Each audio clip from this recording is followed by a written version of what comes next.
أعوذ بالله من الشيطان الرجيم. بسم الله الرحمن الرحيم. القارعة ما القارعة وما أدراك ما القارعة يوم يكون الناس كالفراش المبثوث وتكون الجبال كالعهن المنفوش فأما من ثقلت موازينه فهو في عيشة راضية وأما من خفت موازينه فأمه هاوية وما أدراك ما هي نار حامية. صدق الله العلي العظيم.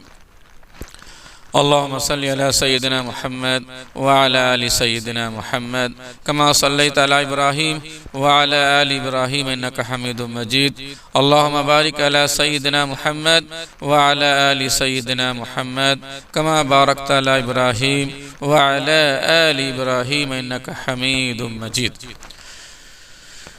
محترم سامعین، درس قرآن چل رہا ہے. آج الحمدللہ سورہ القاریہ کی تفسیر ہو رہی ہے. یہ سورہ القاریہ ایک لفظ ہے جس میں قیامت کی منظر کشی کی گئی ہے. القاریہ وہ کھڑکھڑانے والی چیز. ملقاریہ وہ کیا ہے؟ کھڑکھڑانے والی چیز. اسی طریقے سے اور بہت ساری صورتوں میں بھی قیامت کی منظر کشی ہوئی ہے. جیسے الحاقۃ ما الحاقۃ وما ادراک ما الحاقۃ. اللہ اکبر. وہ ایک ہولناک جو مناظر ہوں گے ان کی عکاسی ہو رہی ہے. اسی طریقے سے سورہ واقعہ میں اذا وقعت الواقعہ لیس لوقعتها کاذبہ خافضۃ رافعہ اذا رجت الارض رجا وبست الجبال بسا. اس میں بھی قیامت کی منظر کشی ہے. اذا زلزلت الارض زلزالها واخرجت الارض اثقالها. اللہ اکبر.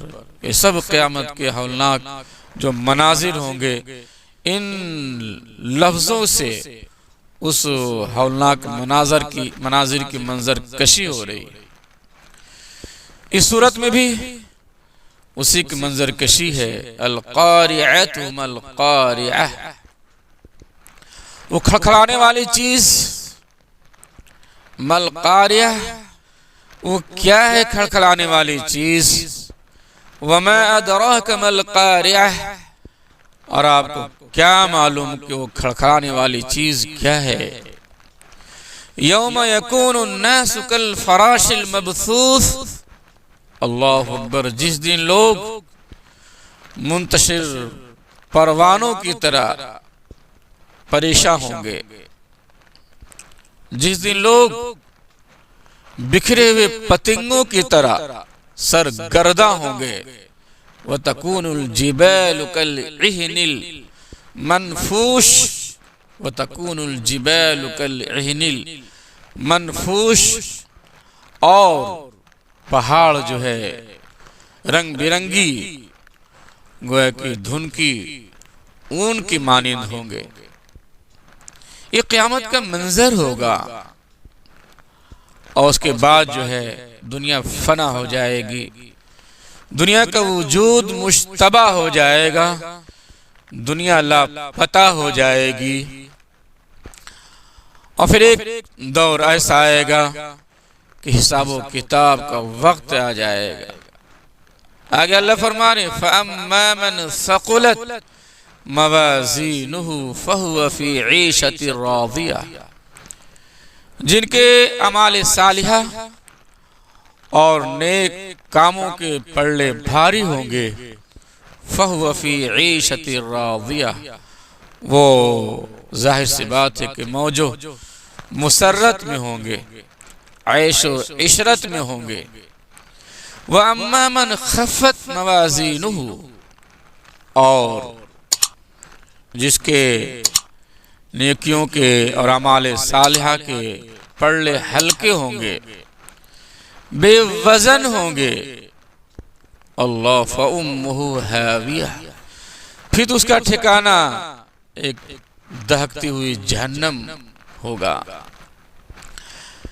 فَأُمُّهُ هَاوِيَةٌ، وہ ہاویہ کیا ہے؟ ایسا نہیں کہ بس وہ ایک چولہے اور ایک گیس کے ایک معمولی آگ ہے۔ اللہ فرما رہے وَمَا أَدْرَاكَ مَا هِيَ، وہ کیا ہے؟ ہاویہ وہ ہے کیا؟ ایسی ویسی آگ نہیں ہے، ایسی ویسی وہ جہنم نہیں ہے، نار حامیہ، وہ دہکتی ہوئی ایک آگ ہے، جس میں گویا کہ بعد اعمال، جس کے برے اعمال ہوں گے، جن کے نیکیاں کم ہوں گی، جس کے حصے میں برائیاں زیادہ ہوں گی، جو اعمال سے خالی ہوں گے، جو ایمان سے خالی ہوں گے، وہ دہکتی ہوئی آگ میں ڈال دیا جائے گا۔ الحفیظ والامان، الحفیظ والامان۔ محترم، یہ سورہ قاریہ میں بیان کیا جا رہا، جو ہم نمازوں میں بھی پڑھتے ہیں، اس کی تلاوت بھی کرتے ہیں، کاش کہ ہم اس کی معنی بھی دیکھ لیتے۔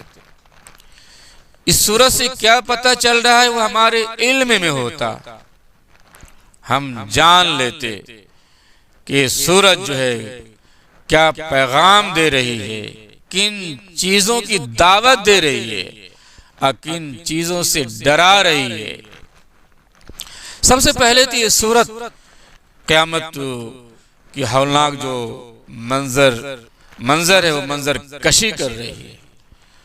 اللہ، قیامت کیا ہے؟ قیامت جی، دل و دماغ اڑ جائیں گے، ہوش ٹھکانے لگ جائیں گے، لوگ اپنے اپنے ہوش کھو جائیں گے۔ جناب، ایک معمولی زلزلہ آتا ہے تو لوگ جو بالکل بے ہوش ہو جاتے ہیں، اب بے ہوشی کے عالم میں گھر چھوڑ کے بھاگتے ہیں، بجلی کڑکتی ہے، لوگوں کان پھڑ جاتے ہیں، کوئی دھماکہ ہوتا ہے، کلیجہ ہوتا ہے، دل و دماغ معطل ہو جاتا ہے۔ وہ تو قیامت ہوگی، زمین پھٹے گی، آسمان جو ہے پھٹے گا، چاند کو اٹھا کے پھینک دیا جائے گا، ستاروں کو سمیٹ لیا جائے گا، سورج جو ہے گویا کہ اپنی روشنی بھول جائے گی، پہاڑ چکنا چور ہو جائے گا، سمندر کے پانی خشک ہو جائیں گے، ایک عجیب و غریب منظر ہوگا۔ حدیث میں آتا ہے کہ قیامت کا جو وقت ہوگا صبح کا وقت ہوگا، جی صبح کا وقت ہوگا۔ جمعہ کا دن تو طے ہے اور وہ جمعہ کا دن ہوگا۔ بعض روایت میں کمزوری روایت ہے، یوم عاشورہ محرم الحرام کی 10ویں تاریخ بھی روایتوں میں آتا ہے، گرچہ کمزور روایت ہے، لیکن جمعہ کے دن قیامت کا واقع ہونا یہ مضبوط روایت ہے۔ صبح کا وقت ہوگا، لوگ اپنے اپنے کاموں پہ نکل چکے ہوں گے، گائے دھونے والے دودھ دو رہے ہوں گے۔ قیامت جب واقع ہوگی، کہاں دودھ کا تھن، کہاں وہ جس میں دودھ دہا جا رہا ہے وہ سامان، گائے کہاں، دودھ کہاں، لوگ بکھر جائیں گے، منتشر ہو جائیں گے، ہوش اڑ جائیں گے۔ بعض روایتوں آتا ہے کہ لوگ جو دکان پہ بیٹھے ہوں گے اور کپڑا بیچنے والا کپڑا بیچ رہا ہوگا، خریدنے والا خریدنے کے لیے کھڑا ہوگا، کینچی سے وہ کپڑا کاٹ رہا ہوگا، قیامت کی ایک آواز آ جائے گی، کینچی پھینکا جائے گی، کپڑا جو ہے ہاتھ میں دھرا کا دھرا رہ جائے گا، کہاں کپڑا، کہاں قینچی، کہاں گاہک، کہاں بیچنے والا۔ اللہ اکبر۔ روایتوں میں تو یہاں تک کہ آتا ہے جب قیامت کی صبح ہوگی، اللہ اکبر، شیر خوار بچے کو ماں اپنی گود میں لے کے دودھ پلا رہی ہوگی، جب قیامت کا ہولناک منظر ہوگا، گویا کہ بڑی بے دردی میں اور بے رحمی کی صورت میں ماں بھی اپنے شیر خوار بچے کو اٹھا کر پھینک دے گی۔ ایک قیامت کا منظر ہوگا بھائی، یہ اس کو قیامت کبریٰ کہا جاتا ہے، بہت بڑی قیامت۔ جی، دنیا فنا ہو جائے گی، اور قیامت صغریٰ تو بھائی آئے دن ہوتے ہی رہتے ہیں۔ جس کی موت ہو گئی اس کے لیے تو وہی قیامت ہے، اس کے لیے وہی قیامت ہے۔ تو قیامت صغریٰ تو آئے دن آدمی دیکھتا رہتا ہے، قیامتوں سے گزرتا رہتا ہے، لیکن بہت بڑی قیامت ہوگی۔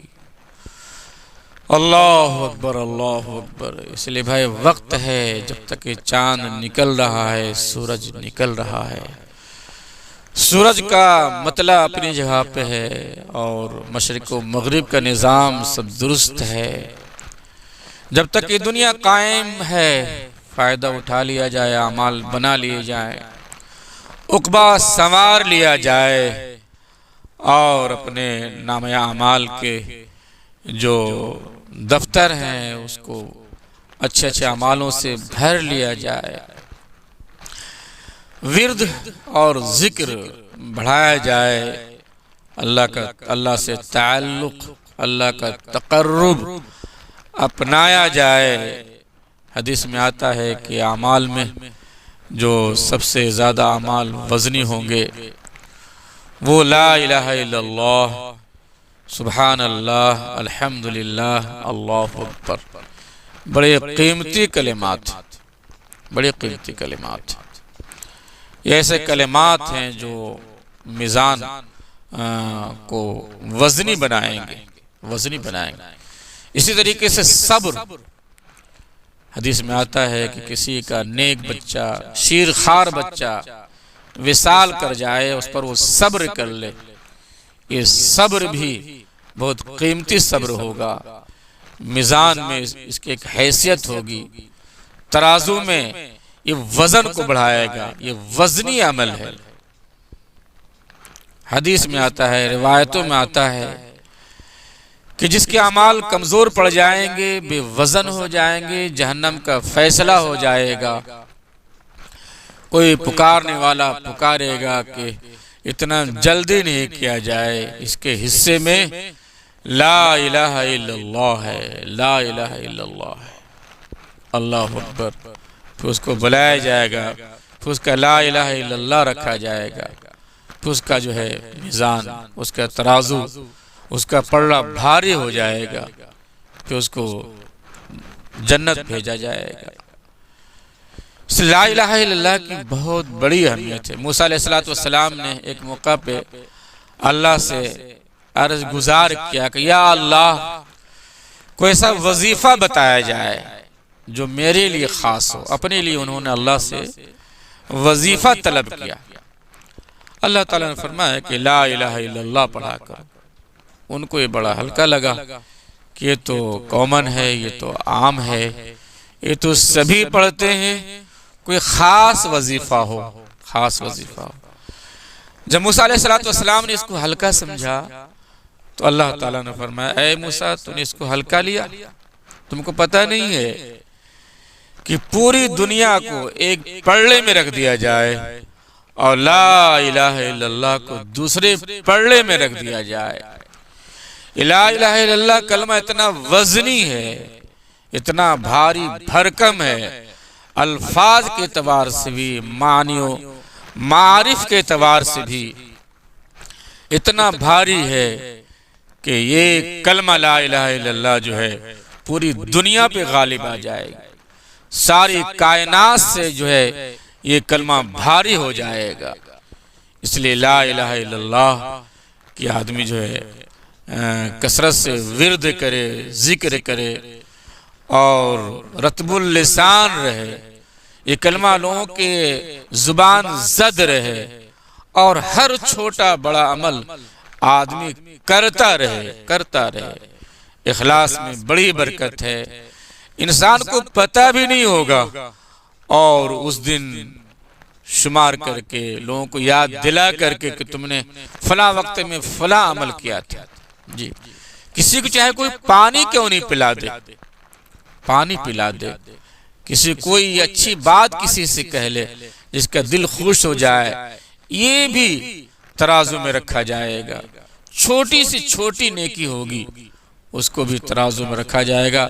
لے جس نیکی کا جو موقع مل جائے ہاتھ سے جانے نہیں دینا چاہیے۔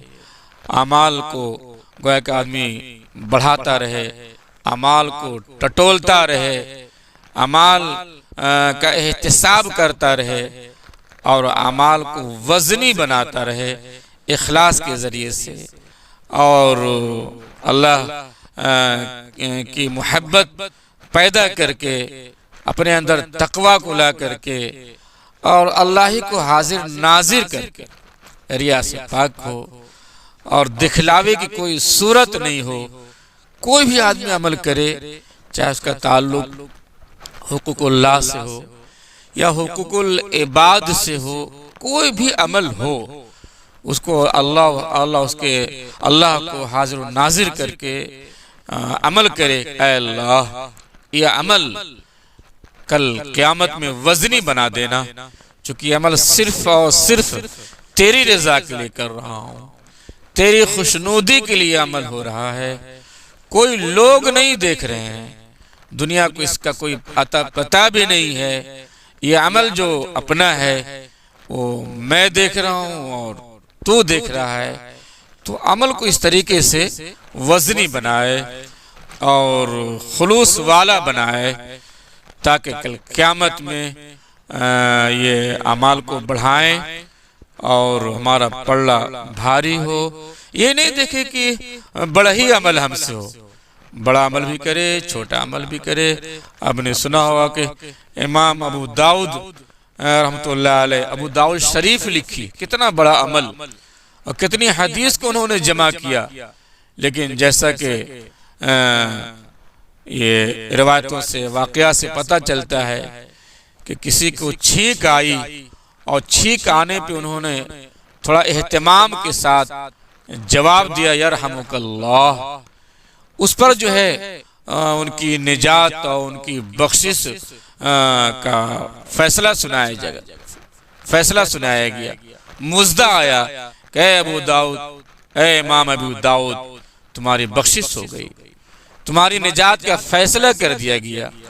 حالانکہ ایسا نہیں ہے کہ جو انہوں نے ابو داؤد شریف لکھی ہے وہ رائگاں جائے گی، اس سے یہ تو ضرور پتہ چلتا ہے کہ چھوٹا بھی عمل اخلاص کے ساتھ ہو، محبت کے ساتھ ہو، تقوی کے ساتھ ہو، وہ بڑا عملی وزن بن جاتا ہے۔ تو میرے محترم بزرگ دوستو، جو دنیا کے حالات ہیں، جو دنیا کا ماحول ہے، آپ دیکھ رہے ہیں دنیا بالکل قریب الفنا ہے۔